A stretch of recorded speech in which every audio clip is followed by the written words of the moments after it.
Diam-diam suamiku mengambil uang tabunganku untuk pergi berlibur ke puncak bersama Gundikna saat aku sedang hamil besar. 2 hari kemudian, dia pulang dengan wajah bahagia tanpa merasa bersalah sedikit pun. Suamiku pikir aku adalah istri yang bodoh dan lemah. Tapi saat dia masuk ke dalam dapur dan membuka kulkas untuk mengambil minum, seketika dia menjerit histeris ketakutan melihat apa yang ada di dalamnya. Sebelum ceritanya dimulai, silahkan tulis di kolom komentar dari daerah mana saja teman-teman yang menonton cerita ini. Jangan lupa like dan subscribe agar channel ini bisa semakin berkembang dan bisa mempersembahkan cerita yang lebih menarik lagi. Suara detak jam dinding di ruang tengah terdengar begitu nyaring di tengah keheningan malam yang mencekam. Olivia terbangun dari tidurnya dengan napas yang sedikit sesak. Usia kandungannya yang sudah memasuki 8 bulan membuat posisi tidur apapun terasa serba salah. Keringat dingin membasahi pelipisnya yang tertutup anak rambut di balik ciput yang ia kenakan saat tidur. Ia mencoba mengubah posisi tubuhnya perlahan agar tidak menimbulkan suara gaduh, namun gerakan itu terhenti seketika saat telinganya menangkap suara asing dari arah ruang kerja suaminya.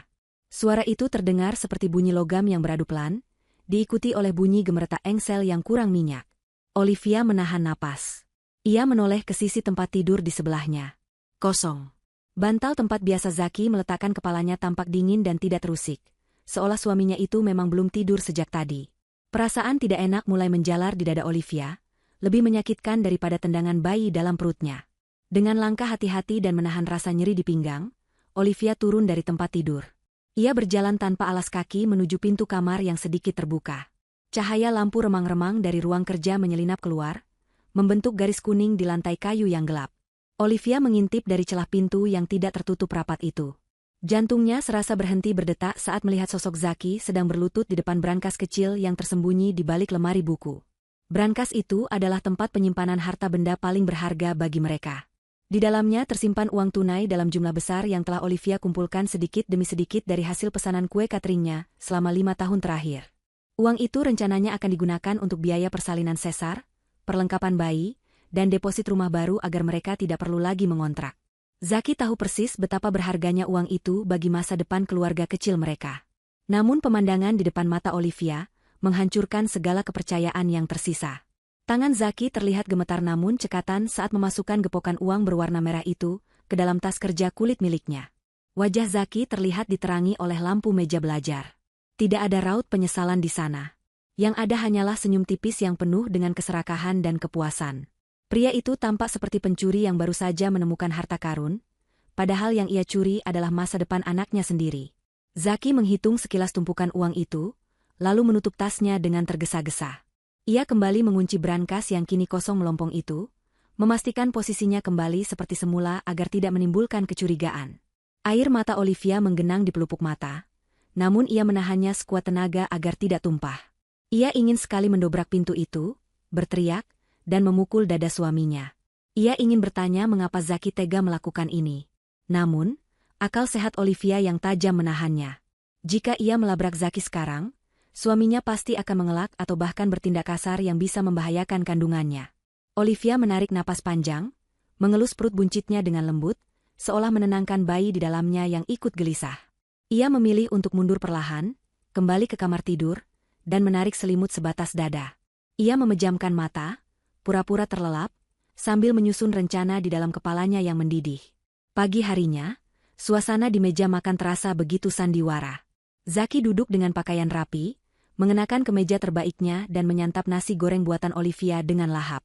Wajahnya tampak cerah, tidak ada jejak rasa bersalah sedikit pun.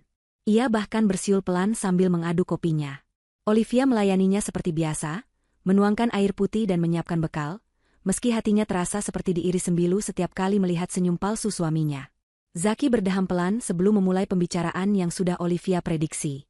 Ia berkata bahwa kantor menugaskannya untuk dinas keluar kota secara mendadak selama 3 hari. Alasannya klise, ada proyek besar yang harus ditangani di daerah, dan ia tidak bisa menolaknya karena ini menyangkut promosi jabatan. Olivia mendengarkan bualan itu dengan wajah tenang.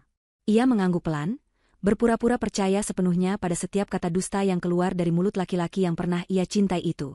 Olivia tahu betul tidak ada dinas luar kota. Zaki bahkan sudah mengambil cuti tahunan diam-diam, informasi yang Olivia dapatkan dari rekan kerja Zaki yang tidak sengaja keceplosan seminggu lalu. Saat Zaki hendak beranjak pergi, Olivia menyerahkan sebuah kotak bekal berwarna biru tua.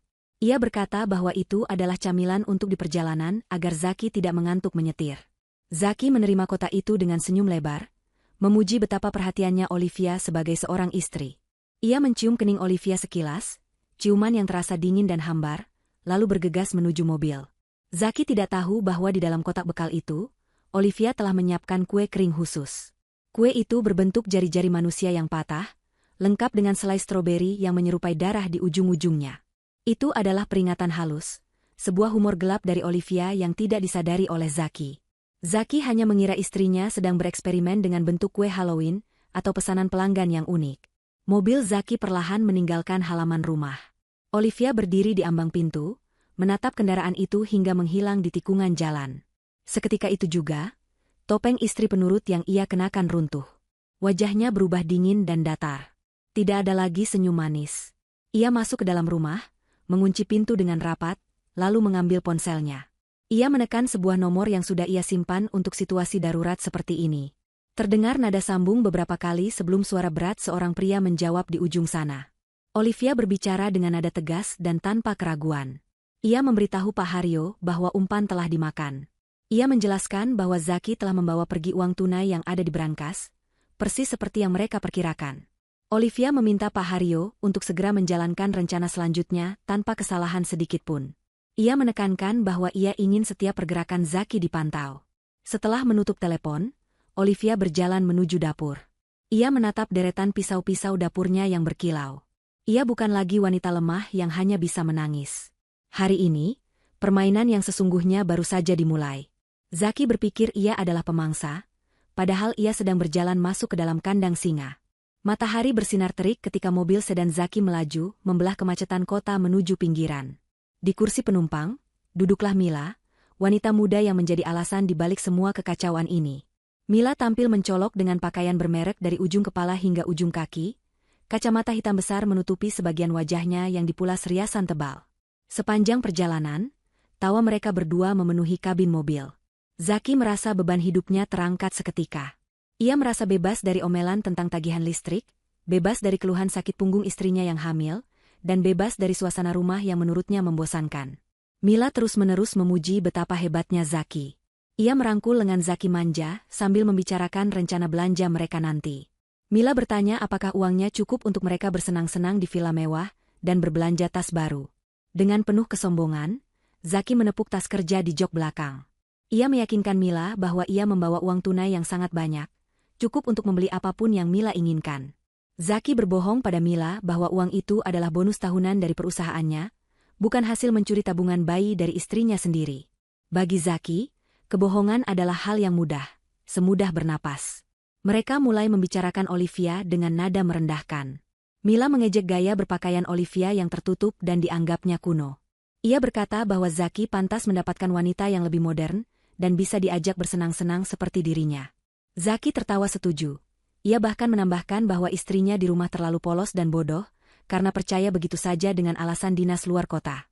Mereka berdua tertawa terbahak-bahak di atas penderitaan wanita lain, tanpa menyadari bahwa karma sedang mengintai di balik bayang-bayang kegembiraan mereka. Sementara itu, di rumah yang kini sunyi, Olivia tidak menghabiskan waktunya untuk meratapi nasib. Ia bergerak lincah meski perut besarnya sedikit menghambat.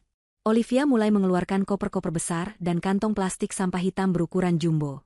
Ia masuk ke kamar tidur, membuka lemari pakaian Zaki, dan mulai mengeluarkan isinya satu persatu. Kemeja kerja, celana bahan, kaos santai, hingga pakaian dalam suaminya, semua ia tarik keluar dari gantungan dan laci. Olivia melipatnya kasar dan memasukkannya ke dalam kantong plastik hitam. Ia tidak sedang merapikan lemari, ia sedang membersihkan jejak keberadaan Zaki dari rumah itu. Setiap helai baju yang ia masukkan ke dalam kantong sampah terasa seperti melepaskan satu beban di hatinya. Olivia bekerja dengan efisiensi seorang profesional. Ia tidak membiarkan satu barang pun milik Zaki tertinggal di posisi semula. Foto-foto Zaki yang terpajang di dinding ia turunkan. Gelas kesayangan Zaki di dapur ia masukkan ke dalam kardus. Olivia ingin memastikan bahwa ketika Zaki pulang nanti, rumah ini akan terasa asing baginya. Rumah ini bukan lagi tempat perlindungan bagi pengkhianat. Keringat membasahi dahi Olivia, namun matanya memancarkan kepuasan yang aneh. Ia merasa memegang kendali penuh atas situasi ini. Kembali ke perjalanan Zaki dan Mila, mereka akhirnya tiba di kawasan puncak menjelang sore. Udara sejuk pegunungan menyambut mereka, kontras dengan panasnya kota yang mereka tinggalkan. Mobil Zaki berbelok memasuki halaman sebuah villa eksklusif yang sangat mewah. Bangunan villa itu bergaya minimalis modern dengan kaca-kaca besar yang menghadap langsung ke lembah hijau. Ini adalah tempat impian yang sudah lama ingin dikunjungi Mila, dan Zaki merasa bangga bisa mewujudkannya. Ia memarkir mobil dengan percaya diri, lalu menggandeng Mila masuk ke lobi resepsionis yang megah. Di meja resepsionis, seorang petugas pria dengan seragam rapi menyambut mereka dengan ramah. Zaki meminta kamar terbaik dengan pemandangan paling bagus. Setelah petugas menyebutkan harga sewa yang cukup fantastis untuk 3 malam, Zaki dengan gaya angkuh membuka tas kerjanya. Ia mengeluarkan beberapa gepok uang pecahan Rp100.000 dan meletakkannya di atas meja marmer. Ia berkata bahwa ia lebih suka membayar tunai agar tidak ribet. Mila menatap tumpukan uang itu dengan mata berbinar, membayangkan barang-barang yang bisa ia beli dengan sisanya. Petugas resepsionis itu mulai menghitung uang yang diserahkan Zaki. Namun, saat ia meneliti lembaran uang tersebut di bawah lampu meja, keningnya sedikit berkerut. Petugas itu adalah orang yang teliti dan sudah terlatih mendeteksi uang palsu. Uang yang dibawa Zaki memang asli, namun petugas itu melihat sesuatu yang ganjil. Di setiap lembar uang itu, terdapat cap stempel yang sangat kecil, nyaris tak kasat mata, di sudut kanan bawah. Cap itu bertuliskan kode khusus yang biasanya hanya ada pada uang yang sedang dalam pengawasan otoritas atau uang jebakan kepolisian. Petugas itu teringat pada memo internal yang pernah ia baca tentang kerja sama hotel dengan pihak berwajib untuk melaporkan transaksi tunai yang mencurigakan dengan ciri-ciri tertentu. Zaki yang sedang sibuk bercanda dengan Mila tidak menyadari perubahan ekspresi petugas tersebut. Ia terlalu sibuk dengan egonya sendiri. Petugas resepsionis itu, meskipun curiga, tetap mempertahankan profesionalismenya. Ia tersenyum sopan, menyelesaikan proses administrasi, dan menyerahkan kunci kamar kepada Zaki. Namun, begitu Zaki dan Mila melangkah pergi menuju kamar mereka sambil tertawa-tawa, petugas itu segera meraih telepon di bawah meja. Ia tidak menghubungi layanan kamar, melainkan menghubungi nomor kontak keamanan yang terhubung dengan pihak kepolisian setempat. Di dalam kamar villa yang mewah, Zaki melempar tubuhnya ke kasur empuk dengan perasaan menang. Ia merasa dunia ada di genggamannya. Ia punya uang, punya kekasih cantik, dan jauh dari istri yang membosankan. Ia tidak tahu bahwa setiap lembar uang yang ia gunakan untuk membayar kemewahan ini adalah paku yang akan menyegel peti matinya sendiri. Di rumah, Olivia baru saja selesai mengikat kantong plastik terakhir berisi barang-barang Zaki. Ia duduk di sofa, menyesap teh hangat, dan menatap ponselnya yang baru saja menerima pesan singkat dari seseorang. Pesan itu hanya berisi satu kalimat, target sudah terkonfirmasi di lokasi. Perangkap aktif. Olivia tersenyum, senyum yang dingin dan menakutkan, membayangkan apa yang akan terjadi selanjutnya pada suami tercintanya itu. Suasana pagi di villa mewah itu terasa begitu damai dan menenangkan, sangat kontras dengan badai yang sedang terbentuk di kehidupan Zaki. Sinar matahari pagi menembus kaca jendela besar, menghangatkan ruangan yang berpendingin udara itu. Zaki duduk di sofa kulit yang empuk sambil menikmati secangkir kopi panas, merasa seolah-olah dia adalah penguasa dunia. Di sampingnya, Mila sedang sibuk dengan ponsel pintarnya, melihat-lihat katalog daring tas-tas bermerek keluaran terbaru. Wanita itu merengek manja, meminta Zaki membelikannya sebuah tas tangan edisi terbatas yang harganya setara dengan gaji Zaki selama 2 bulan.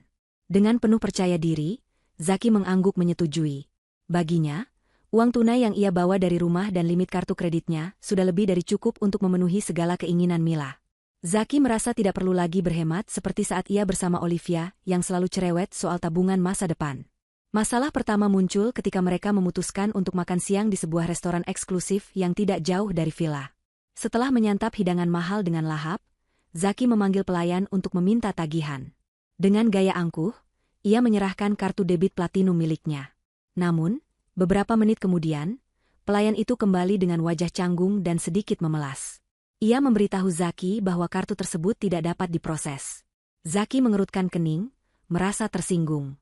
Ia bersikeras bahwa saldonya masih sangat banyak dan meminta pelayan untuk mencobanya lagi. Namun, hasilnya tetap sama. Mesin pembayaran menolak kartu itu dengan keterangan transaksi gagal. Zaki mulai panik. Ia mencoba mengeluarkan kartu kredit cadangannya, berharap itu hanya kesalahan sistem pada kartu pertama. Keringat dingin mulai menetes di pelipis Zaki ketika kartu kedua pun mengalami nasib yang sama. Kali ini, sebuah notifikasi pesan singkat masuk ke ponselnya. Pesan itu berasal dari pihak bank, memberitahukan bahwa seluruh rekening atas namanya telah dibekukan sementara karena adanya aktivitas mencurigakan dan pelaporan sengketa aset. Wajah Zaki memucat seketika. Ia tidak mengerti bagaimana ini bisa terjadi begitu cepat. Ia teringat pada Olivia di rumah, tapi segera menepis pikiran itu. Menurutnya, Olivia hanyalah wanita rumahan yang tidak paham urusan perbankan, apalagi sampai bisa memblokir rekeningnya. Zaki akhirnya terpaksa membayar tagihan restoran menggunakan sebagian uang tunai yang ia curi dari brankas, mengurangi jatah uang yang seharusnya mereka gunakan untuk bersenang-senang. Mila yang melihat kejadian itu langsung mengubah sikapnya. Senyum manis dan rengekan manja menghilang, berganti dengan tatapan sinis dan wajah masam. Sepanjang perjalanan kembali ke villa, Mila terus mengomel. Ia menuduh Zaki berbohong soal kekayaannya dan hanya ingin memanfaatkannya. Zaki berusaha menenangkan Mila dengan mengatakan bahwa ini hanya kesalahan teknis perbankan yang akan segera ia urus. Ia berjanji bahwa uang tunai di tas kerjanya masih sangat banyak untuk memanjakan Mila. Namun, suasana hati mereka sudah terlanjur rusak. Ketegangan mulai merayap di antara mereka, mengikis kemesraan palsu yang mereka bangun di atas penderitaan orang lain. Malam harinya, ketegangan itu berubah menjadi teror yang mencekam. Zaki dan Mila sedang duduk diam di ruang tengah villa, masing-masing sibuk dengan pikirannya sendiri. Tiba-tiba, ponsel Zaki bergetar panjang di atas meja kaca, memecah kesunyian malam. Sebuah pesan masuk dari nomor yang tidak dikenal. Tidak ada nama, hanya deretan angka acak. Zaki meraih ponselnya dengan malas, mengira itu hanya pesan spam atau tawaran pinjaman daring. Namun, ketika ia membuka pesan itu, matanya terbelalak lebar hingga nyaris keluar. Jantungnya berdegup kencang seolah ingin mendobrak rongga dadanya. Ponsel itu nyaris terlepas dari genggamannya yang tiba-tiba menjadi licin oleh keringat. Pesan itu berisi sebuah foto. Bukan foto biasa, melainkan foto dirinya dan Mila yang sedang duduk di sofa villa itu. Foto itu diambil dari sudut pandang atas, seolah-olah si pemotret sedang bersembunyi di balik ventilasi udara atau celah di langit-langit ruangan. Kualitas fotonya sangat jelas meski pencahayaan ruangan agak remang. Di foto itu terlihat punggung Zaki dan wajah Mila yang sedang cemberut. Yang membuat Zaki merinding ketakutan adalah fakta bahwa foto itu baru saja diambil beberapa detik yang lalu. Zaki sontak berdiri dan mendongak ke atas, menatap langit-langit dan ventilasi udara dengan tatapan horor. Ia merasa ada sepasang mata yang sedang mengawasi mereka dari kegelapan. Zaki berteriak pada Mila untuk diam, lalu ia berlari memeriksa setiap sudut ruangan. Ia membuka lemari, memeriksa kolong tempat tidur, bahkan berlari keluar ke balkon untuk melihat apakah ada orang di sana. Nihil. Tidak ada siapa-siapa. Villa itu sunyi senyap, hanya suara angin malam yang mendesing di antara pepohonan pinus. Mila yang awalnya bingung kini ikutan panik setelah melihat foto itu. Ia menjerit histeris, menuduh istri Zaki mengirim orang untuk membunuh mereka. Rasa paranoia mulai menggerogoti akal sehat Zaki. Ia merasa setiap bayangan di dinding adalah sosok yang mengintai. Ia merasa tidak aman. Liburan yang seharusnya menyenangkan kini berubah menjadi mimpi buruk di mana mereka menjadi mangsa yang sedang diawasi oleh pemburu tak kasat mata. Ketakutan itu semakin menjadi-jadi ketika lampu villa tiba-tiba berkedip beberapa kali sebelum akhirnya mati total. Gelap gulita menyelimuti mereka. Zaki berusaha menyalakan senter ponselnya dengan tangan gemetar. Dalam kegelapan itu, ia merasa seolah-olah dinding-dinding villa semakin menyempit dan menghimpitnya. Suara langkah kaki samar terdengar di lantai atas, padahal villa itu hanya satu lantai. Zaki tahu ia tidak bisa tinggal di sini lebih lama lagi. Rasa bersalah yang ia pendam jauh di lubuk hati kini bangkit menjadi monster yang menakutkan, bercampur dengan rasa takut akan ancaman fisik yang nyata. Ia harus pergi dari tempat terkutuk ini sekarang juga. Kepanikan telah mengambil alih seluruh kesadaran Zaki. Tanpa berpikir panjang, ia memerintahkan Mila untuk segera mengemasi barang-barang mereka. Ia memasukkan baju-bajunya ke dalam koper dengan asal-asalan, tidak peduli lagi dengan kerapian. Yang ada di pikirannya hanyalah keluar dari villa itu, dan menjauh sejauh mungkin dari sosok misterius yang mengirimi mereka foto teror tersebut. Mila awalnya menolak. Ia marah karena liburannya hancur berantakan dan mereka harus pulang di tengah malam buta. Namun, melihat wajah Zaki yang pucat pasi seperti mayat hidup, Mila akhirnya menurut meski sambil terus menggerutu dan membanting barang-barang ke dalam tasnya. Mereka meninggalkan villa itu dengan tergesa-gesa. Zaki memacu mobil sedannya menuruni jalanan puncak yang berkelok dan gelap. Kabut tebal mulai turun, membuat jarak pandang menjadi sangat terbatas. Zaki menyetir dengan gelisah, matanya terus melirik ke kaca spion, takut ada kendaraan lain yang mengikuti mereka. Di sebelahnya, Mila duduk dengan tangan bersedekap, wajahnya memancarkan kemarahan yang tertahan. Mila kecewa berat karena Zaki ternyata bukan sosok pria kaya raya dan berkuasa seperti yang ia bayangkan. Kejadian kartu ATM yang ditolak dan teror foto itu membuat Mila sadar bahwa Zaki adalah pria bermasalah yang hanya akan menyusahkannya. Di tengah perjalanan yang sunyi, di ruas jalan yang jauh dari pemukiman penduduk, tiba-tiba mesin mobil Zaki tersendat. Mobil itu berguncang hebat beberapa kali sebelum akhirnya mesinnya mati total. Zaki membanting setir ke pinggir jalan, berusaha menghentikan mobil di bahu jalan yang sempit. Asap putih tipis mengepul dari kap mesin. Zaki memukul setir dengan frustrasi. Ia mencoba menyalakan kembali mesin mobilnya berkali-kali, namun hanya terdengar suara dinamo starter yang lemah. Mobil itu mogok total.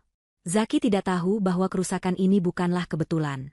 Seseorang telah menyabotase selang radiator dan sistem kelistrikan mobilnya saat diparkir di villa, sebuah sabotase halus yang dirancang untuk aktif setelah mobil berjalan beberapa kilometer.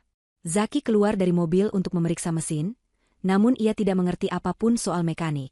Gelap malam dan suara binatang hutan membuat nyalinya semakin ciut. Ia kembali masuk ke mobil dan mencoba menelepon layanan derek. Namun sialnya, tidak ada sinyal di daerah lembah itu. Zaki benar-benar terjebak. Ia menatap Mila yang kini menatapnya dengan tatapan merendahkan. Zaki memutuskan bahwa satu-satunya cara adalah ia harus berjalan kaki mencari bantuan, atau sinyal telepon ke arah desa terdekat yang mungkin berjarak beberapa kilometer di depan. Ia menyuruh Mila menunggu di dalam mobil, dan menjaga tas kerja berisi uang tunai itu baik-baik. Mila hanya mengangguk pelan tanpa suara. Begitu sosok Zaki menghilang di telan kegelapan dan kabut, Mila segera beraksi. Ia tidak berniat menunggu Zaki. Otak liciknya bekerja cepat. Ia tahu hubungan ini sudah tidak ada gunanya lagi. Zaki bangkrut, dikejar teror, dan sekarang mobilnya mogok. Mila meraih tas kerja kulit milik Zaki yang tertinggal di jok belakang. Ia membukanya dan melihat tumpukan uang tunai di dalamnya. Tanpa ragu sedikitpun, Mila memindahkan semua gepokan uang itu ke dalam tas pribadinya yang berukuran besar. Ia menguras habis isi tas kerja Zaki, tidak menyisakan selembar pun. Bagi Mila, ini adalah bayaran atas waktu yang sudah ia buang bersama pria pengecut itu. Namun, pengkhianatan Mila tidak berhenti di situ. Ia teringat pada instruksi dari seseorang yang menghubunginya beberapa hari lalu. Seseorang yang menawarkan pelunasan hutang pinjaman uangnya jika ia melakukan satu hal kecil. Mila merogoh saku tasnya dan mengeluarkan sebuah bungkusan plastik kecil berisi serbuk putih dan beberapa butir pil berwarna-warni. Itu adalah paket obat terlarang. Dengan tangan cepat, Mila menyelipkan bungkusan haram itu jauh di bawah jok pengemudi, tempat di mana Zaki biasa duduk. Ia menekannya dalam-dalam agar tidak mudah terlihat namun mudah ditemukan jika ada pemeriksaan anjing pelacak. Mila tidak peduli apa yang akan terjadi pada Zaki nanti, yang penting baginya adalah menyelamatkan dirinya sendiri. Tak lama kemudian, sebuah truk pengangkut sayur melintas perlahan di jalanan menanjak itu. Mila segera keluar dari mobil dan melambaikan tangannya. Sopir truk itu berhenti, melihat seorang wanita cantik sendirian di tengah malam. Mila memasang wajah memelas, mengarang cerita bahwa ia bertengkar dengan pacarnya dan diturunkan di tengah jalan. Sopir truk yang iba mengizinkan Mila menumpang hingga ke kota. Mila naik ke truk itu tanpa menoleh lagi ke arah mobil sedan Zaki yang mogok. Ia pergi membawa uang curian itu, meninggalkan Zaki dengan jebakan yang jauh lebih berbahaya daripada sekadar kemiskinan. 1 jam kemudian, Zaki kembali ke mobil dengan napas terengah-engah dan kaki yang lecet. Ia gagal menemukan bantuan maupun sinyal telepon. Ia berharap setidaknya bisa beristirahat sejenak di dalam mobil bersama Mila. Namun, saat ia membuka pintu mobil, ia mendapati kekosongan yang menghantam jiwanya. Mila tidak ada. Tas kerjanya terbuka lebar di atas jok belakang, isinya kosong melompong. Zaki meraba-raba tas itu dengan tangan gemetar, berharap masih ada uang yang tersisa, namun nihil. Uangnya hilang, kekasih gelapnya kabur, dan ia sendirian di tengah hutan antah berantah. Zaki menjerit frustrasi, suaranya menggema di lembah sunyi itu, sebuah jeritan keputusasaan dari seorang pria yang baru saja kehilangan segalanya dalam 1 malam. Ia belum menyadari bahwa di bawah tempat duduknya, ada tiket menuju penjara yang sudah menantinya. 2 hari telah berlalu sejak malam kelabu di mana Zaki ditinggalkan sendirian di pinggir jalan antah berantah.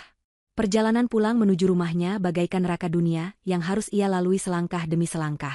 Zaki, yang biasanya selalu tampil necis dan wangi, kini tampak seperti gelandangan yang kehilangan arah. Pakaian bermerek yang ia kenakan sudah kusut, kotor, dan berbau keringat bercampur debu jalanan.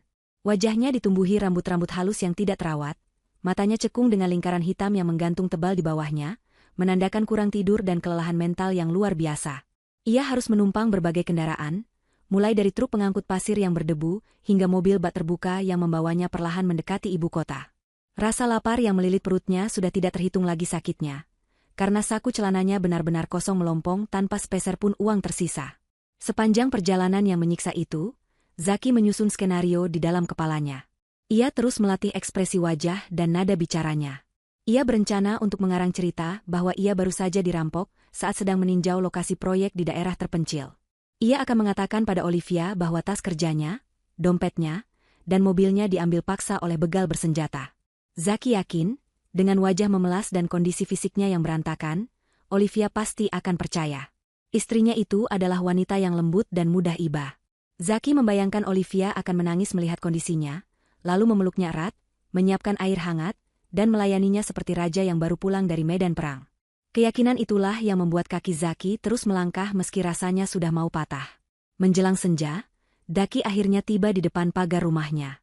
Langit sore terlihat mendung, seolah turut merasakan aura kelam yang dibawa Zaki. Ia berdiri sejenak di depan gerbang, menarik napas panjang untuk menenangkan detak jantungnya yang tidak beraturan. Ia merapikan sedikit kerah kemejanya yang miring, berusaha memunculkan sisa-sisa wibawa sebagai kepala keluarga. Dengan tangan gemetar, ia merogoh saku celana untuk mencari kunci cadangan rumah yang untungnya masih tersimpan di sana. Zaki membuka pintu pagar dengan perlahan agar tidak menimbulkan suara berisik, lalu melangkah menuju pintu utama. Ia sudah siap dengan akting terbaiknya. Ia memutar kunci, menekan gagang pintu, dan mendorong daun pintu kayu itu hingga terbuka lebar. Namun, sambutan yang ia dapatkan sungguh di luar dugaan. Begitu pintu terbuka, hawa dingin yang menusuk tulang langsung menyergap tubuh Zaki, membuatnya menggigil seketika. Suhu di dalam rumah itu terasa tidak wajar, jauh lebih dingin daripada udara di luar. Zaki melangkah masuk dengan ragu. Keadaan di dalam rumah gelap gulita. Tirai-tirai jendela tertutup rapat, menghalangi cahaya lampu jalan untuk masuk. Zaki meraba dinding mencari saklar lampu ruang tamu, namun ketika ia menekannya, tidak ada cahaya yang menyala. Lampu itu sepertinya sengaja dimatikan dari saklar pusat, atau bohlamnya telah dilepas. Mata Zaki perlahan beradaptasi dengan kegelapan. Samar-samar ia melihat pemandangan yang membuatnya bingung sekaligus merinding. Tata letak rumahnya telah berubah total. Sofa empuk tempat ia biasa bersantai sambil menonton televisi sudah tidak ada di tempatnya. Meja kopi, lemari hias, dan karpet mahal yang biasa menghiasi ruang tengah juga lenyap entah kemana. Ruangan itu kini terasa luas namun kosong dan hampa, seperti sebuah gedung tua yang sudah lama ditinggalkan penghuninya. Zaki melangkah lebih jauh ke dalam, kakinya menimbulkan suara gema di lantai yang dingin. Ia merasa seperti orang asing yang tersesat di rumahnya sendiri. Pandangan Zaki tertumbuk pada dinding utama ruang tengah. Di sana, seharusnya tergantung foto pernikahan mereka yang berukuran besar dengan bingkai emas yang mewah. Namun, foto kenangan itu telah hilang. Sebagai gantinya, tergantung sebuah lukisan aneh yang belum pernah Zaki lihat sebelumnya. Meskipun dalam remang-remang, Zaki bisa melihat goresan lukisan itu menggambarkan sebuah wajah abstrak yang sedang menjerit kesakitan, dengan mulut ternganga lebar dan mata yang melotot penuh teror.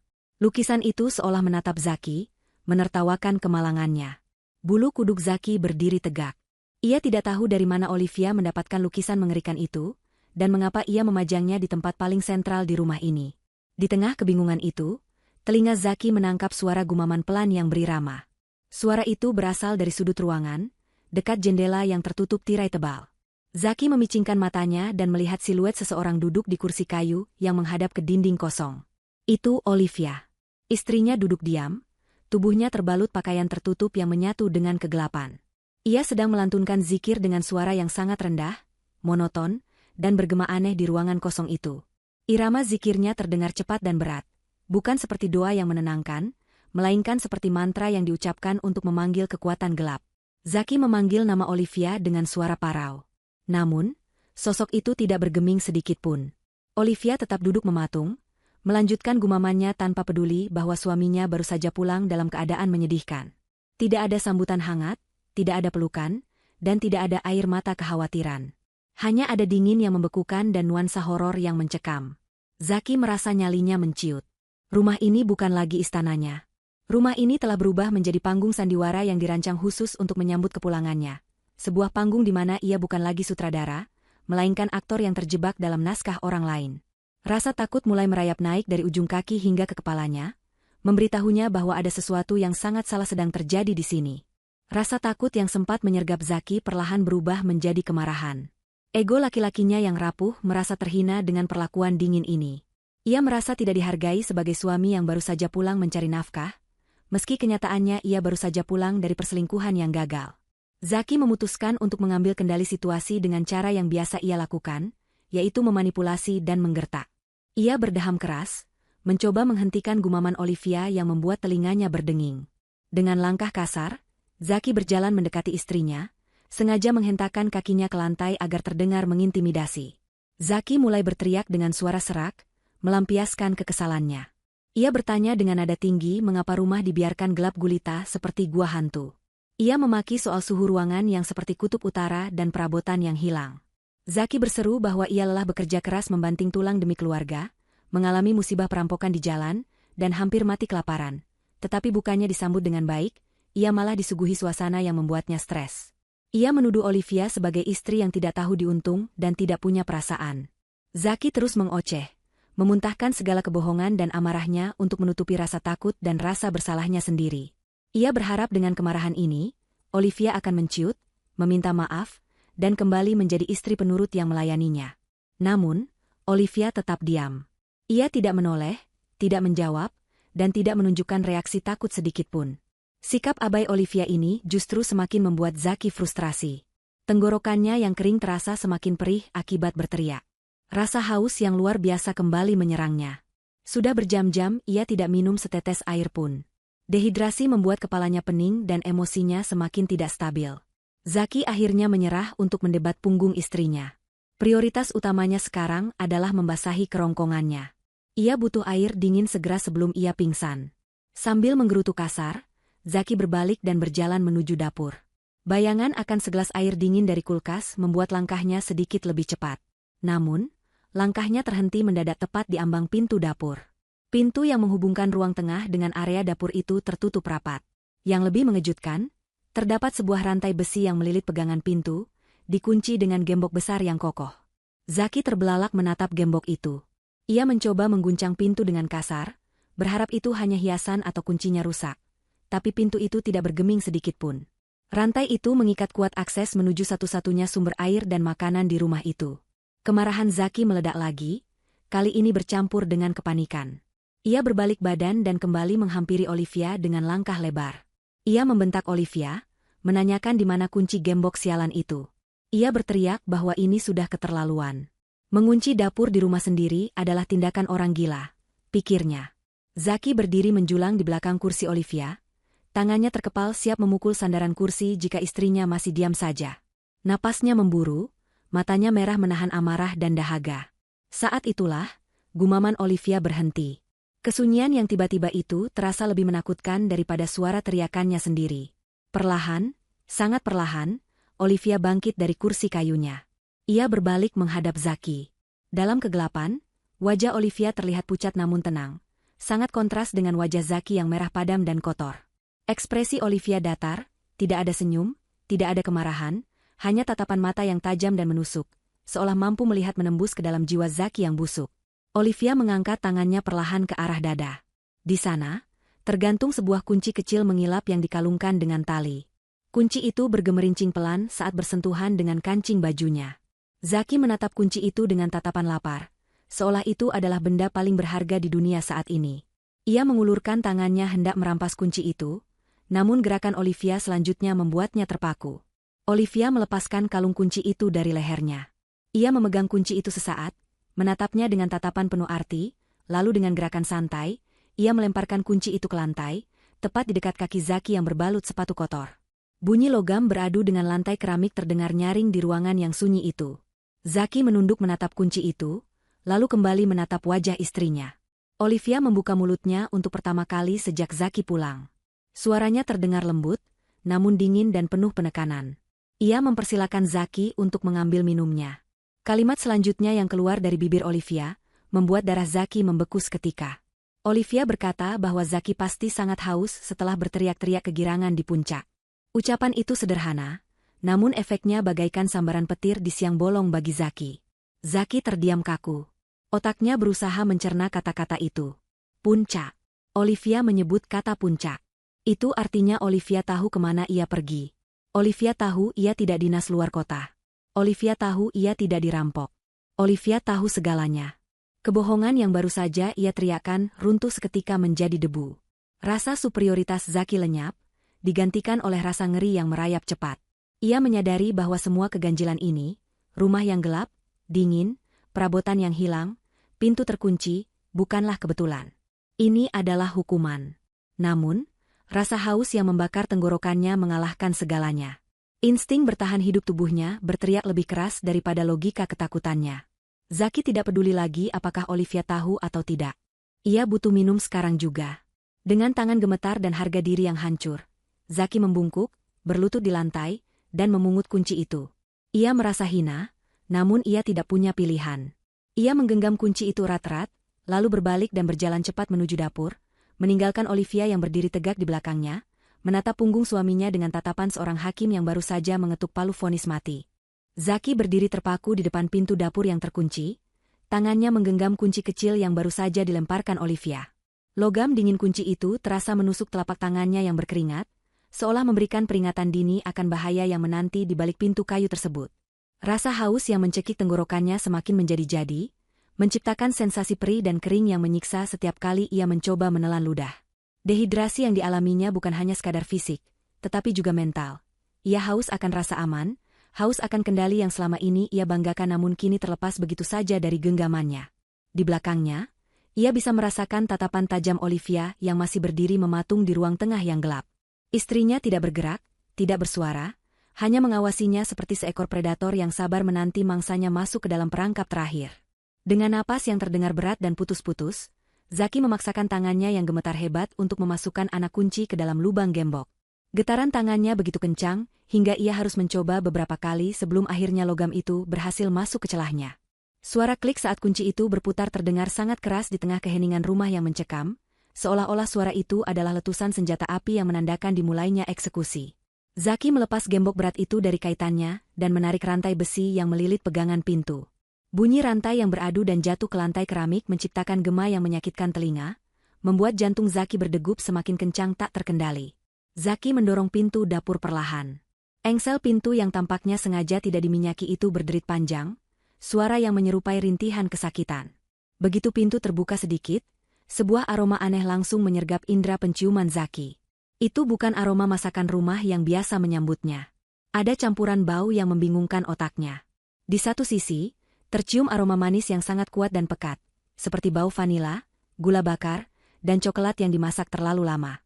Namun, di balik aroma manis yang memikat itu, tersembunyi bau lain yang lebih tajam dan mengganggu, bau anyir logam yang khas, seperti bau karat basah atau darah segar yang baru tumpah. Kombinasi kedua aroma yang bertolak belakang itu, membuat perut Zaki yang kosong terasa mual seketika. Ia melangkah masuk ke dalam dapur. Ruangan itu sama gelapnya dengan ruang tengah, hanya diterangi oleh cahaya remang-remang dari lampu jalan di luar yang menembus celah ventilasi. Dapur yang biasanya hangat dan penuh dengan peralatan masak yang tertata rapi kini terasa asing. Segala perabotan tampak bersih mengilap, terlalu bersih, seolah-olah baru saja disterilkan. Tidak ada piring kotor di wastafel, tidak ada sisa bahan makanan di meja persiapan. Semuanya kosong, licin, dan dingin. Satu-satunya benda yang mengeluarkan suara adalah lemari pendingin dua pintu berukuran besar yang berdiri kokoh di sudut ruangan. Suara dengungan mesin kompresor kulkas itu terdengar lebih keras dari biasanya, mengisi kekosongan ruangan dengan irama monoton yang hipnotis. Zaki berjalan terseok-seok mendekati kulkas besar itu. Di dalam kepalanya, ia hanya memikirkan botol air dingin yang pasti tersimpan di sana. Bayangan air es yang mengalir membasahi kerongkongannya menjadi satu-satunya motivasi yang membuat kakinya tetap bergerak meski instingnya berteriak untuk lari. Namun, semakin dekat ia melangkah, semakin kuat bau anyir itu tercium, seolah-olah sumber bau itu berasal dari dalam lemari pendingin tersebut. Zaki mencoba menepis pikiran buruknya. Ia meyakinkan dirinya bahwa mungkin Olivia lupa membersihkan ikan atau daging mentah yang ia beli di pasar. Ia tidak ingin memikirkan skenario lain yang lebih mengerikan, karena kapasitas mentalnya sudah berada di ambang batas kehancuran. Ketika jaraknya tinggal satu langkah lagi dari kulkas, langkah Zaki terhenti mendadak. Matanya tertuju pada pintu lemari pendingin yang berwarna perak metalik itu. Biasanya, pintu kulkas mereka penuh dengan tempelan magnet lucu, catatan belanja, dan resep masakan. Namun kini, semua itu telah hilang. Pintu kulkas itu bersih polos, kecuali satu benda yang ditempel tepat setinggi pandangan mata Zaki. Itu adalah selembar foto hasil USG bayi mereka yang diambil bulan lalu. Foto hitam putih yang menunjukkan janin mungil yang sedang tumbuh, anak laki-laki yang dulu pernah Zaki banggakan di depan teman-temannya sebagai penerus nama keluarga. Namun, foto itu kini telah dinodai. Seseorang, yang pastinya adalah Olivia, telah mencoret wajah janin di foto itu dengan spidol permanen berwarna merah darah. Coretan itu membentuk tanda silang besar dan kasar, seolah-olah meniadakan eksistensi nyawa yang ada di dalamnya. Di bawah foto yang rusak itu, terdapat secari kertas putih yang direkatkan dengan selotip. Tulisan tangan di atas kertas itu terlihat rapi namun bergetar, seakan ditulis dengan penekanan emosi yang mendalam. Zaki menyipitkan mata untuk membaca tulisan itu dalam keremangan. Tulisan itu berbunyi singkat namun menusuk tulang. Hadiah perpisahan. Buka aku, ayah. Kata, ayah, di akhir kalimat itu terasa seperti tamparan keras di wajah Zaki. Kata itu mengingatkannya pada peran yang telah ia hianati demi kesenangan sesaat. Kata itu mengingatkannya pada uang tabungan persalinan yang ia curi, uang yang seharusnya menjamin keselamatan anak yang fotonya kini dicoret silang itu. Rasa bersalah yang sempat tertutup oleh ego dan kemarahan kini menyeruak kembali, bercampur aduk dengan rasa takut yang semakin intens. Zaki merasa kakinya lemas, lututnya goyah. Ia ingin berbalik dan lari, meninggalkan rumah ini, meninggalkan Olivia, dan melupakan semua dosa-dosanya. Tapi kemana ia harus lari? Di luar sana ia tidak punya apa-apa. Ia buronan polisi, ia bangkrut, dan ia sendirian. Di sini, setidaknya ada air. Tangan Zaki terangkat perlahan menuju gagang pintu kulkas. Jarinya gemetar hebat, seolah-olah ia sedang menjulurkan tangan ke dalam mulut buaya. Keringat dingin mengucur deras dari dahinya, membasahi kerah kemejanya yang sudah kotor. Napasnya memburu cepat, menimbulkan uap tipis di udara dapur yang dingin. Ia memegang gagang pintu yang terasa membeku di kulitnya. Sensasi dingin logam itu menjalar ke lengan, mengirimkan sinyal bahaya ke otak. Otaknya berteriak, jangan buka. Namun rasa haus dan rasa penasaran yang morbid memaksanya untuk tetap bertahan. Dalam detik-detik yang terasa seperti berjam-jam itu, Zaki membayangkan apa yang mungkin ada di dalam sana. Apakah hanya makanan basi? Apakah bangkai hewan? Atau sekadar botol air kosong sebagai ejekan terakhir Olivia? Imajinasi liar Zaki mulai bermain-main dengan ketakutannya sendiri. Ia teringat tatapan kosong Olivia, teringat zikir sumbang yang didengarnya tadi, teringat lukisan menjerit di ruang tamu. Semua potongan teka-teki itu menyusun sebuah gambar yang mengerikan di benaknya. Tapi rasa haus itu tidak bisa diajak kompromi. Tenggorokannya terasa seperti terbakar api. Ia butuh air itu, apapun risikonya. Zaki memejamkan mata sejenak, menarik napas panjang terakhir untuk mengumpulkan sisa keberaniannya yang sudah terkikis habis. Ia mencengkeram gagang pintu itu lebih erat, mengabaikan getaran di tangannya. Dengan hentakan napas yang tertahan, ia menarik pintu kulkas itu sekuat tenaga. Karet penyegel pintu terlepas dengan suara hisapan udara yang berat. Pintu terbuka lebar. Cahaya lampu LED putih terang dari dalam kulkas menyala otomatis, menyinari kegelapan dapur, menyinari wajah Zaki, dan menyinari apapun yang telah disiapkan Olivia di dalamnya.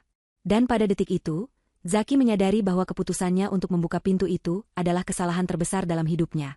Sebuah kesalahan yang akan menghantuinya sampai akhir hayatnya. Cahaya putih menyilaukan yang memancar dari dalam lemari pendingin, seolah membakar retina mata Zaki yang sudah terbiasa dengan kegelapan. Ia refleks menyipitkan mata, namun hanya sesaat. Ketika penglihatannya mulai fokus, apa yang terpampang di hadapannya membuat seluruh darah di tubuhnya seolah berhenti mengalir. Waktu terasa membeku. Zaki mundur selangkah dengan gerakan patah-patah, lututnya kehilangan tenaga, dan napasnya tercekat di pangkal tenggorokan. Mulutnya terbuka lebar hendak mengeluarkan suara, namun tidak ada yang keluar selain desisan udara kosong yang penuh kepanikan. Di rak tengah kulkas yang paling luas, di atas sebuah nampan perak besar yang berkilauan ditimpa cahaya lampu, tergeletak sebuah kepala manusia. Itu adalah kepala Mila. Potongan kepala itu diletakkan tepat di tengah nampan, menghadap lurus ke arah Zaki. Kondisinya begitu mengerikan dan nyata. Kulit wajah Mila terlihat pucat pasi, agak kebiruan seperti mayat yang sudah kehilangan kehangatan hidupnya karena suhu lemari pendingin. Pori-pori kulitnya terlihat jelas, begitu pula dengan tekstur bibirnya yang pecah-pecah dan kaku. Mata Mila melotot lebar, bola matanya yang coklat menatap kosong namun tajam ke arah Zaki, seolah-olah menuduhnya atas nasib tragis yang menimpanya. Rambut panjang Mila yang biasanya tergerai indah kini tampak kusut dan acak-acakan, sebagian helainya menempel di nampan yang dingin. Yang membuat pemandangan itu semakin horor adalah apa yang ada di mulutnya. Mulut Mila yang terbuka kaku tersumpal penuh oleh gulungan uang kertas pecahan 100.000 rupiah. Uang itu tampak basah, lecek, dan sebagian menyembul keluar dari sela-sela bibirnya yang biru, seolah-olah ia dipaksa menelan keserakahan itu sampai mati. Zaki mengenali uang itu. Itu adalah uang yang ia curi dari brankas, uang yang sama yang dibawa kabur oleh Mila. Di sekitar leher yang terputus, terdapat genangan cairan merah kental yang menggenang di dasar nampan. Cairan merah itu menetes perlahan ke bawah, jatuh menimpa rak kaca di bawahnya, mengenai deretan buah-buahan segar yang tersusun rapi, menciptakan kontras warna yang memuakan antara kesegaran hidup dan kematian yang brutal. Zaki tidak bisa memalingkan wajahnya. Otaknya yang sudah lelah dan stres tidak mampu memproses logika. Di matanya, ini adalah mayat sungguhan. Istrinya, Olivia, wanita yang ia anggap lemah dan penurut, telah memenggal kepala selingkuhannya dan menyimpannya di dalam kulkas. Ini adalah kegilaan di luar nalar manusia. Zaki merasa lambungnya bergejolak hebat, rasa mual naik ke kerongkongan, bercampur dengan teror murni yang melumpuhkan saraf motoriknya. Namun, horor visual itu belum selesai. Di samping nampan berisi kepala itu, tergeletak 2 buah map dokumen yang dibungkus plastik bening agar tidak basah. Map itu diletakkan dengan rapi, seolah-olah itu adalah menu pendamping hidangan utama. Mata Zaki yang liar menangkap tulisan besar di sampul map pertama yang berwarna biru, gugatan cerai. Di sebelahnya, sebuah map merah bertuliskan, surat pemindahan dan pembekuan aset. Zaki melihat tanda tangannya sendiri tertera di sana, tanda tangan yang ia bubuhkan tanpa sadar saat ia sedang mabuk atau kelelahan beberapa minggu lalu, yang ternyata dimanfaatkan Olivia untuk memindahkan kepemilikan rumah, tanah, dan seluruh tabungannya. Kombinasi antara melihat, mayat, kekasih gelapnya dan bukti kehancuran finansialnya secara bersamaan menghantam mental Zaki dengan kekuatan nuklir. Pertahanannya runtuh total. Jeritan yang tertahan di tenggorokannya akhirnya meledak keluar. Greg. Teriakan Zaki begitu keras, nyaring, dan penuh dengan nada histeris yang menyayat hati. Ia berteriak bukan hanya karena takut, tapi karena jiwanya hancur. Zaki terjatuh ke lantai dapur, kakinya menendang-nendang udara berusaha menjauh dari kulkas yang terbuka itu. Ia merangkak mundur dengan panik, menabrak meja makan, menjatuhkan kursi-kursi. Celana bahannya basah seketika, ia mengompol karena ketakutan yang tak tertahankan. Air mata dan ingus membasahi wajahnya yang kotor. Ia terus menunjuk-nunjuk arah kulkas sambil meracau tidak jelas. Memanggil nama Tuhan yang sudah lama ia lupakan, memohon ampun pada hantu yang tidak ada. Tiba-tiba, lampu utama dapur menyala terang benderang. Zaki tersentak kaget, menutupi wajahnya dengan lengan, mengira polisi atau malaikat maut datang menjemputnya. Namun, yang muncul adalah Olivia.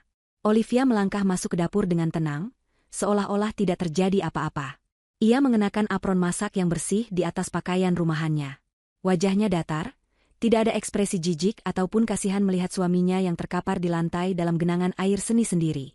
Di tangan kanannya, Olivia memegang sebuah pisau dapur besar yang berkilau tajam. Melihat pisau itu, Zaki semakin histeris. Ia menyeret tubuhnya mundur sampai punggungnya membentur dinding. Jangan bunuh aku. Ampun, Olive. Ampun. Aku salah. Jangan potong kepalaku. Zaki memohon-mohon dengan suara parau, tangannya terangkat melindungi lehernya. Ia yakin giliran dia yang akan berakhir di nampan perak itu. Olivia tidak menjawab. Ia bahkan tidak menatap Zaki. Ia berjalan lurus menuju kulkas yang masih terbuka. Dengan gerakan santai dan elegan, ia mengulurkan tangannya yang memegang pisau ke arah kepala Mila. Zaki memejamkan mata, tidak sanggup melihat istrinya memutilasi mayat itu lagi. Namun, tidak ada suara tulang patah atau daging terkoyak. Yang terdengar hanyalah suara pisau membelah sesuatu yang empuk. Kenapa teriak? Mas? Suara Olivia terdengar lembut, memecah tangisan Zaki. Zaki memberanikan diri membuka matanya sedikit. Ia melihat Olivia baru saja mengiris pipi kanan, kepala, Mila. Tapi tidak ada darah yang muncrat. Di balik lapisan kulit pucat itu, terlihat tekstur bolu berwarna merah pekat yang lembut dengan lapisan krim putih di tengahnya. Olivia mengambil potongan, daging pipi, itu dengan tangan, lalu memasukkannya ke dalam mulutnya sendiri. Ia mengunyahnya perlahan, menikmati rasanya sambil memejamkan mata sejenak, lalu menelannya. Ini cuma kue, Mas, kata Olivia datar sambil menjilat sisa remah merah di jarinya. Red velvet kesukaanmu. Aku membuatnya spesial selama 2 hari ini. Mirip sekali dengan aslinya, kan? Teknik sculptingku semakin membaik sepertinya. Zaki ternganga. Mulutnya terbuka lebar, tapi otaknya macet. Kue? Itu kue? Tapi matanya, kulitnya, uang di mulutnya. Zaki menatap kembali kepala itu. Kini ia bisa melihat bahwa darah yang menetes itu hanyalah sirup gula yang kental. Uang di mulutnya adalah cetakan kertas gula, edible paper, yang sangat realistis. Tapi, Zaki tergagap, masih syok berat. Rasa takutnya akan pembunuhan perlahan digantikan oleh kebingungan yang luar biasa. Ia merasa dipermainkan dengan cara yang paling kejam. Olivia kemudian mengambil map merah dari dalam kulkas, mengabaikan kue kepala yang kini sudah terluka, itu. Ia berjalan mendekati Zaki yang masih terduduk lemas di lantai. Olivia melemparkan map itu tepat ke pangkuan Zaki. Kalau kepala itu palsu, ucap Olivia, nadanya berubah menjadi sangat dingin dan serius. Dokumen di pangkuanmu itu asli. Bacalah. Tanda tanganmu di sana sah secara hukum. Mulai detik ini, rumah ini, mobil yang kamu pakai, tanah warisan orang tuamu, dan sisa saldo di rekeningmu, semuanya sudah menjadi milikku dan anak kita. Olivia membungkuk sedikit, menatap mata Zaki yang nanar. Kamu pulang ke rumah ini sebagai tamu, Mas. Tamu yang tidak diundang, miskin, dan tidak punya apa-apa.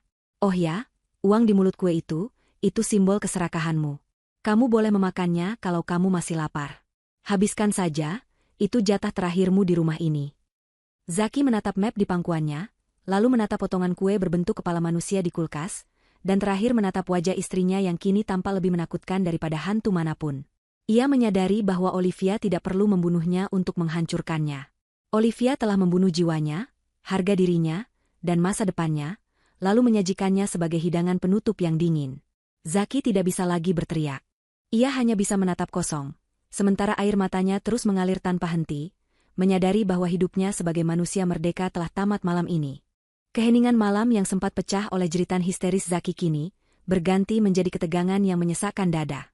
Zaki masih terduduk lemas di lantai dapur, bersandar pada dinding yang dingin dengan tatapan kosong yang terpaku pada potongan kue di dalam lemari pendingin.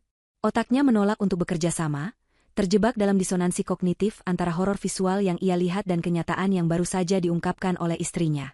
Di hadapannya, Olivia berdiri tegak memegang pisau dapur yang ujungnya berlumuran selai merah, wajahnya tenang tanpa emosi, seolah ia adalah seorang dewi keadilan yang baru saja menjatuhkan vonis mati. Suara sirine mobil polisi yang meraung-raung dari kejauhan mulai terdengar mendekat, memecah kesunyian lingkungan perumahan elit tersebut, namun Zaki sudah terlalu hancur untuk menyadarinya. Tidak lama kemudian, suara gedoran keras terdengar di pintu depan, disertai teriakan tegas yang meminta penghuni rumah untuk membuka pintu. Tetangga sebelah rumah rupanya telah menelepon pihak berwajib setelah mendengar teriakan Zaki yang terdengar, seperti orang yang sedang disiksa. Olivia tidak panik sedikit pun. Ia meletakkan pisau dapurnya perlahan di atas meja makan, mengelap tangannya dengan kain bersih, lalu berjalan santai menuju ruang tamu untuk membukakan pintu. Zaki tetap di posisinya, meringkuk seperti janin, menggumamkan kata-kata yang tidak jelas tentang kepala manusia dan uang berdarah. Ia sudah tidak peduli lagi siapa yang datang. Baginya hidupnya sudah berakhir di dapur ini. Pintu depan terbuka, dan Inspektur Yuda beserta 3 orang petugas berseragam lengkap menerobos masuk dengan senjata siaga. Mereka mendapati Olivia berdiri di sana dengan wajah yang dibuat seseolah mungkin terlihat syok dan ketakutan. Namun bukan takut karena polisi, melainkan takut karena suaminya yang mengamuk. Dengan suara bergetar yang sangat meyakinkan, Olivia menunjuk ke arah dapur. Ia memberitahu polisi bahwa suaminya baru saja pulang dalam keadaan kacau balau, berteriak-teriak tidak jelas, dan mengancam keselamatan dirinya serta bayi dalam kandungannya. Akting Olivia begitu sempurna, hingga Inspektur Yuda langsung memberikan instruksi kepada anak buahnya untuk mengamankan lokasi dan melindungi sang ibu hamil. Para polisi itu bergerak cepat menuju dapur. Pemandangan yang mereka temukan di sana cukup untuk membuat siapapun mengerutkan kening. Zaki, pria yang dulunya dikenal rapi dan sukses, kini tampak seperti gelandangan gila yang duduk di atas genangan air seninya sendiri. Matanya liar, menatap para polisi dengan tatapan paranoid. Begitu melihat seragam polisi, Zaki justru kembali histeris. Ia merangkak mendekati kaki Inspektur Yuda, mencengkeram celana petugas itu, dan mulai meracau dengan panik. Ia menunjuk-nunjuk ke arah kulkas yang masih terbuka lebar. Zaki berteriak bahwa istrinya adalah pembunuh, bahwa ada kepala manusia di dalam kulkas, dan bahwa ia akan dimutilasi selanjutnya. Inspektur Yuda, yang sudah berpengalaman menghadapi berbagai jenis penjahat dan orang gila, menatap Zaki dengan tatapan dingin.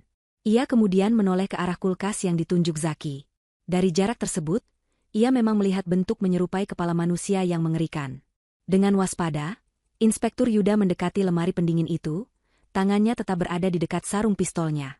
Namun, begitu ia melihat lebih dekat dan menyentuh bagian yang sudah terpotong, ketegangan di wajahnya menghilang, berganti dengan ekspresi heran bercampur jijik pada Zaki. Inspektur Yuda mencuil sedikit bagian daging yang terpotong itu, mencium baunya, lalu menoleh pada Zaki. Ia berkata dengan nada datar bahwa itu hanyalah kue bolu. Zaki menggelengkan kepalanya dengan keras, menolak percaya. Ia bersikeras bahwa itu adalah kepala Mila, selingkuhannya. Pengakuan Zaki yang menyebut nama selingkuhan di depan polisi dan istrinya sendiri, semakin memperburuk posisinya. Polisi kini melihatnya bukan sebagai korban, melainkan sebagai pria hidung belang yang sedang mengalami gangguan jiwa akibat obat-obatan terlarang.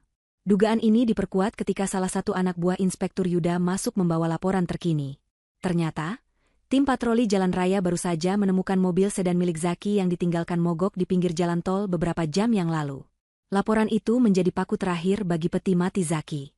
Petugas melaporkan bahwa di dalam mobil yang ditinggalkan itu, tepatnya di bawah jok pengemudi, ditemukan bungkusan plastik berisi obat-obatan terlarang dalam jumlah yang cukup untuk menjerat pemiliknya dengan hukuman penjara bertahun-tahun. Zaki terbelalak mendengar hal itu. Ia bersumpah demi Tuhan bahwa ia tidak tahu menahu soal obat itu. Ia berteriak bahwa itu pasti ulah Mila, wanita yang kabur meninggalkannya. Namun, siapa yang akan percaya pada pria yang baru saja berhalusinasi melihat kue sebagai kepala manusia? Bagi polisi, ceritanya tentang wanita bernama Mila yang kabur terdengar seperti karangan orang yang sedang sakau berat untuk menutupi jejak kepemilikan barang haram tersebut. Olivia, yang berdiri di ambang pintu dapur sambil memegangi perut besarnya, menatap adegan itu dengan tatapan sedih yang dibuat-buat. Ia bertanya kepada Inspektur Yuda, apakah benar suaminya terlibat narkoba. Inspektur Yuda mengangguk prihatin, menjelaskan bahwa bukti di mobil sangat kuat dan perilaku Zaki yang tidak stabil saat ini adalah ciri khas pengguna berat yang sedang mengalami delusi. Olivia menutup mulutnya dengan tangan, berpura-pura menahan tangis, padahal di balik telapak tangannya itu, bibirnya menyunggingkan senyum tipis yang sangat puas. Rencananya berjalan jauh lebih mulus daripada yang ia bayangkan. Mila telah melakukan tugasnya dengan baik menaruh barang itu, meski tanpa sadar wanita itu juga sedang masuk ke dalam perangkap Olivia selanjutnya. Polisi kemudian memborgol kedua tangan Zaki ke belakang. Zaki memberontak, ia meronta-ronta minta dilepaskan. Ia berteriak bahwa ia dijebak, ia berteriak bahwa Olivia adalah dalang di balik semua ini. Ia bahkan mencoba menendang map merah berisi surat pemindahan aset yang tergeletak di lantai, berusaha menunjukkan bukti bahwa hartanya dicuri. Namun, di mata hukum saat itu, Zaki hanyalah seorang suami yang pulang dalam keadaan mabuk obat, melakukan kekerasan verbal pada istri hamil, dan kini meracau tentang konspirasi yang tidak masuk akal. Surat-surat itu dianggap polisi sebagai urusan perdata rumah tangga yang wajar terjadi ketika seorang istri ingin melindungi aset dari suami yang pecandu. Zaki diseret keluar dari rumah mewahnya dengan paksa. Tetangga yang sudah berkumpul di luar pagar menonton dengan wajah penuh penghakiman. Mereka berbisik-bisik melihat kondisi Zaki yang menyedihkan, sangat jauh berbeda dari citra pengusaha sukses yang selama ini ia tampilkan. Zaki terus menoleh ke belakang, menatap pintu rumah tempat Olivia berdiri. Istrinya tidak ikut keluar. Olivia hanya berdiri di sana, di bawah cahaya lampu teras yang temaram, melambaikan tangan pelan ke arah Zaki. Lambaian tangan itu bukan tanda perpisahan kasih sayang, melainkan tanda kemenangan mutlak. Tatapan mata Olivia seolah berkata, "Selamat menikmati neraka barumu, sayang." Di dalam mobil polisi yang membawanya pergi, mental Zaki benar-benar runtuh. Bayangan kepala Mila di dalam kulkas terus menghantuinya. Ia memejamkan mata, tapi wajah kue yang menatapnya itu tetap muncul di kelopak matanya. Ia tidak bisa membedakan lagi mana realita dan mana ilusi. Rasa takut akan penjara, rasa kehilangan harta benda, dan horor visual yang baru saja ia alami bercampur menjadi satu adonan gila yang menghancurkan kewarasannya. Zaki mulai tertawa sendiri, tawa yang sumbang dan mengerikan, kemudian berubah menjadi tangisan meraung-raung. Polisi yang mengawalnya hanya menggelengkan kepala, yakin bahwa pria di sebelah mereka ini sudah gila permanen akibat efek obat terlarang yang ditemukannya. Malam itu, Zaki kehilangan segalanya, kebebasan, kekayaan, nama baik, dan akal sehatnya. 6 bulan telah berlalu sejak malam tragedi di dapur itu. Musim telah berganti, membawa udara segar dan sinar matahari yang cerah, seolah alam semesta turut merayakan kebebasan Olivia dari beban masa lalunya. Suasana di kediaman Olivia kini jauh berbeda. Rumah yang dulu sempat rasa suram dan dingin seperti kuburan, kini penuh dengan kehangatan dan kehidupan. Dinding-dindingnya telah dicat ulang dengan warna-warna pastel yang lembut. Tirai-tirai tebal yang dulu menutupi cahaya matahari telah diganti dengan kain tipis yang melambai-lambai ditiup angin pagi. Di ruang tengah, terdengar suara tawa bayi yang menggemaskan, suara malaikat kecil yang menjadi pusat dunia Olivia saat ini. Olivia kini bukan lagi wanita hamil yang terlihat lelah dan tertekan. Ia telah melahirkan seorang bayi laki-laki yang sehat dan tampan. Penampilannya terlihat segar, kulitnya bercahaya, dan aura keibuan yang memancar darinya begitu kuat. Hijab yang ia kenakan tertata rapi, senada dengan pakaian modis namun syari yang ia pakai. Ia sedang duduk di kursi taman belakang rumahnya yang luas, memangku putranya sambil menikmati teh herbal di pagi hari. Di tangannya, ia memegang sebuah tablet, memeriksa laporan keuangan bisnisnya yang meroket tajam. Sejak kasus suaminya meledak di media, nama Olivia justru naik daun. Simpati publik mengalir deras padanya. Bisnis catering dan toko kue miliknya, Sweet Revenge Patisserie, menjadi viral dan kebanjiran pesanan dari seluruh penjuru kota. Orang-orang penasaran dengan rasa kue buatan wanita tegar yang berhasil bangkit dari pengkhianatan suaminya. Berita di layar tablet Olivia menampilkan segmen kriminal pagi. Pembawa berita sedang membacakan update kasus Zaki. Wajah Zaki terpampang di layar, namun ia terlihat sangat berbeda. Rambutnya dicukur habis, wajahnya tirus, dan matanya kosong.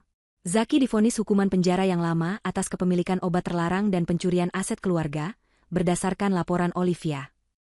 Namun, karena kondisi mentalnya yang tidak stabil, ia kini ditempatkan di bangsal rehabilitasi mental rumah sakit jiwa milik pemerintah yang dijaga ketat.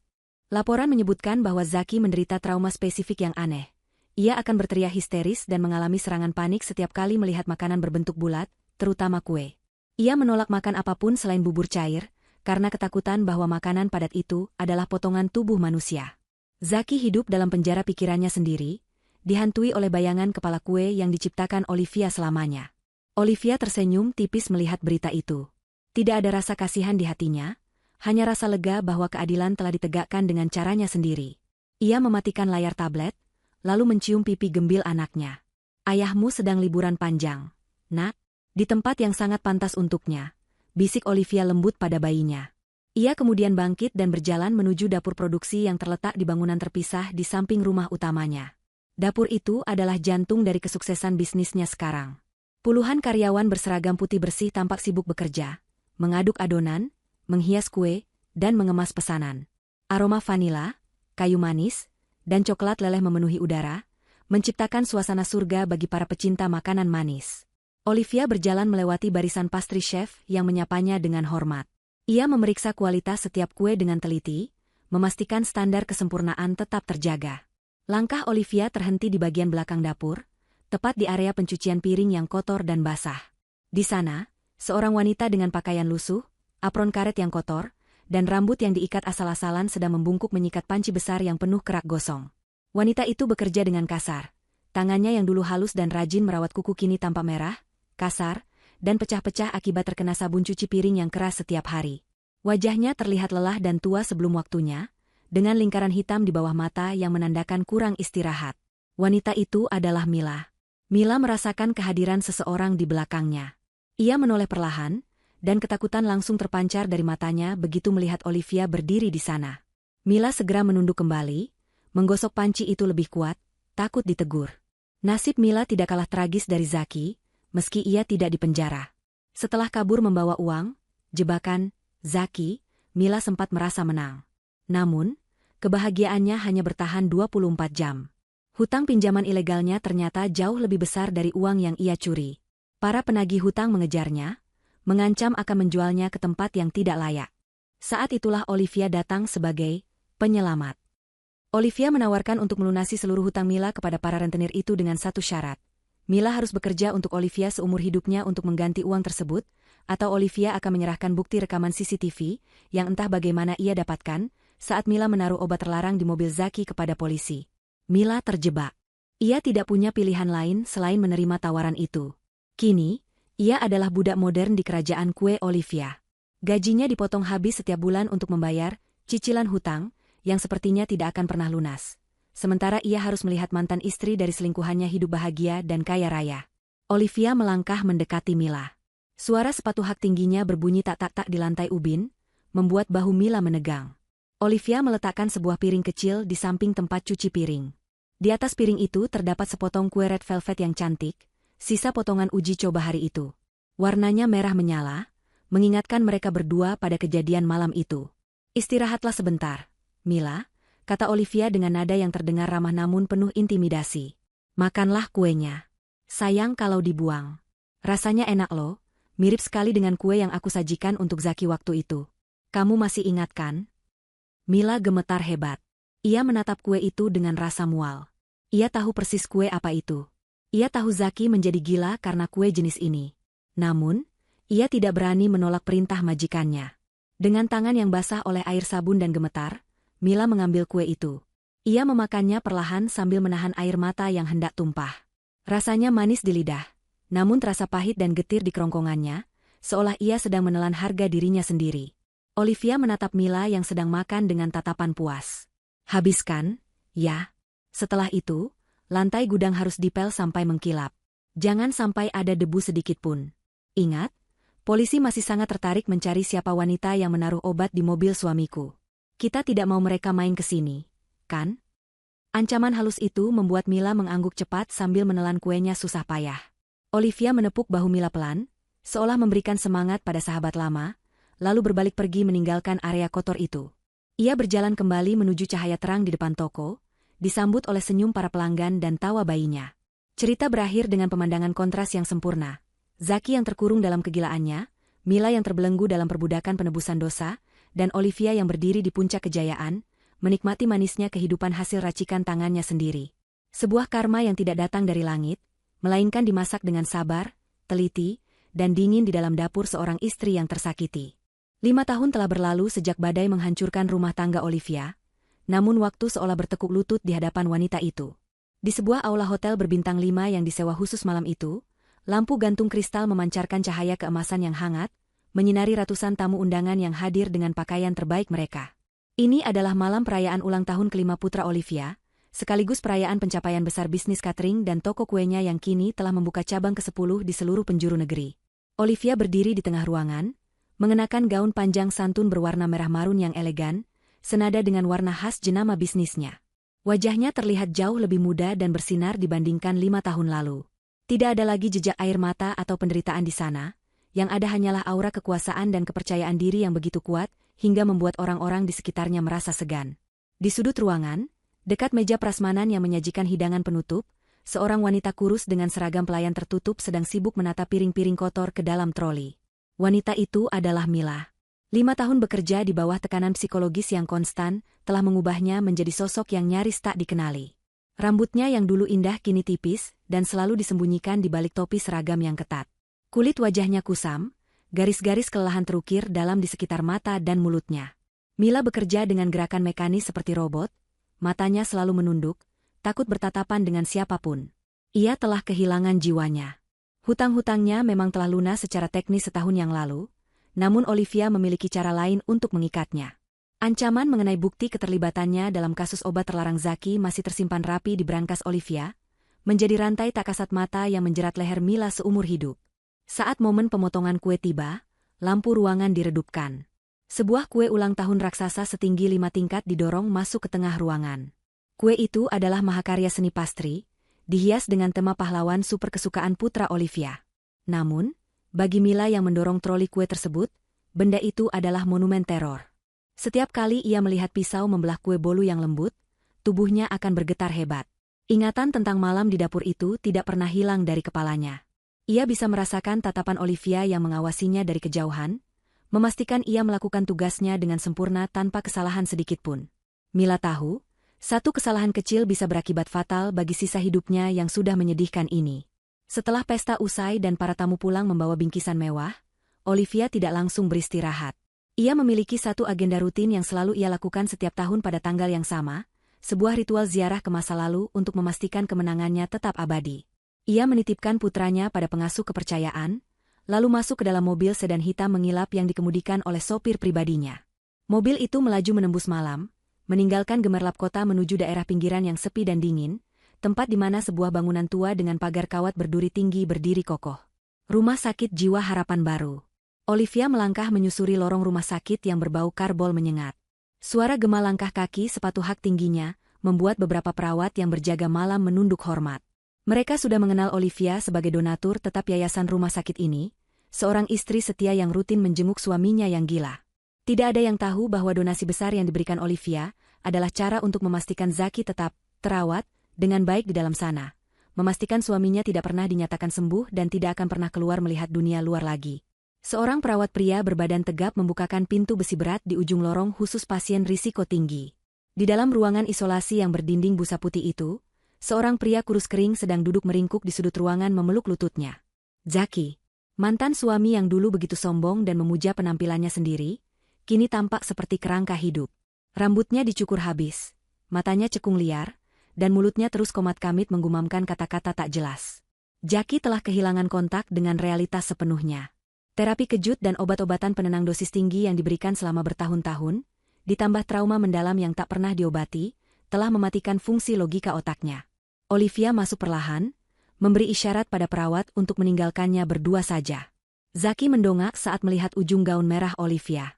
Tubuhnya tersentak mundur, menempel erat ke dinding busa. Napasnya memburu cepat. Di mata Zaki, wanita di hadapannya bukanlah manusia, melainkan iblis berwajah malaikat yang memegang pisau dapur raksasa. Olivia tersenyum manis, senyum yang sama yang dulu membuat Zaki jatuh cinta, namun kini menjadi sumber mimpi buruknya. Olivia mengeluarkan sebuah kotak kecil dari tas tangannya. Ia membuka kotak itu, memperlihatkan sebuah cup cake kecil berwarna merah menyala dengan krim putih di atasnya.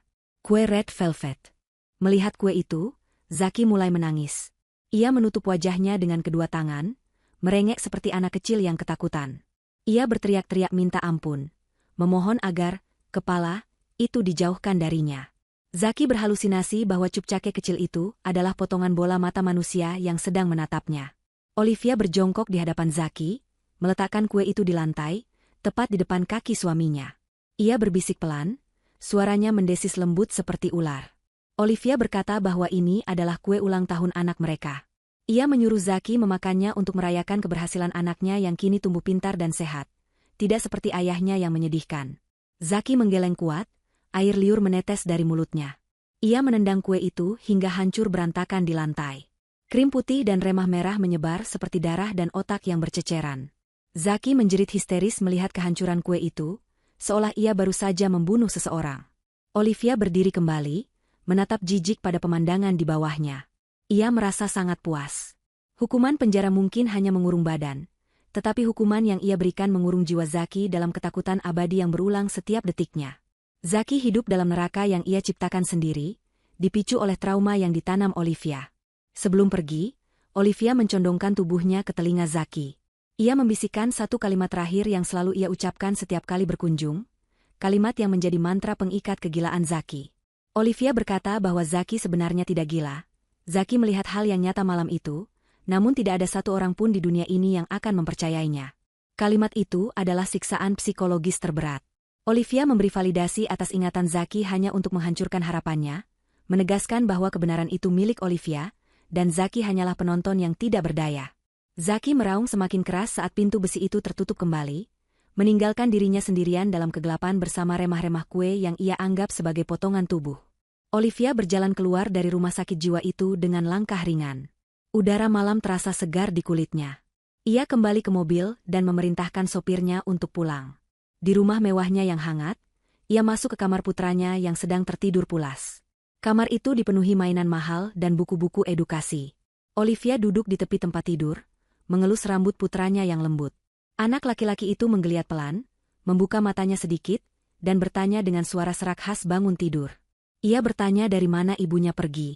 Olivia tersenyum lembut, mencium kening putranya. Ia menjawab bahwa ia baru saja membuang sampah masa lalu agar rumah mereka tetap bersih.